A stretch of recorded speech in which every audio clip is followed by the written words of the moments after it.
The UN Global Compact Caribbean Network has officially launched, with a priority on sustainable businesses in the region.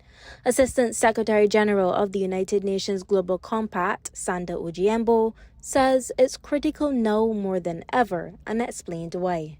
We believe that bringing together the private sector across all of the Eastern Caribbean will do a couple of key things. One, it'll advocate for their voice and their needs. There's a lot going on here about climate resilience, about access to finance, about supporting SMEs, about resiliency, and we think that's absolutely important.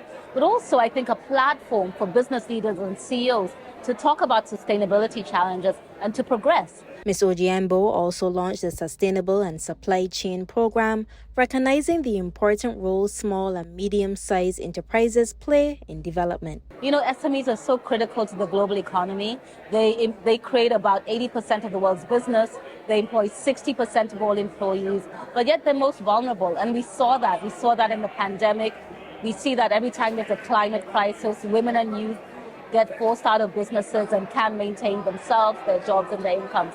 It's important for us to try and support efforts to build resiliency, create access to markets, create access to finance, and create a foundation for SMEs to be able to better weather all of the challenges that exist at the moment. The Assistant Secretary General says perhaps one of the solutions to SME challenges as it relates to scaling is regional integration, to allow us to really reap the benefits of the market that exists in CARICOM.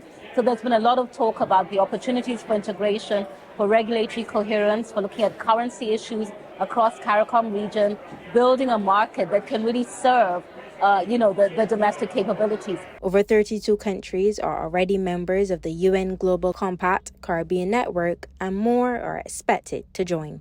Krystal Hoyte, CBC News.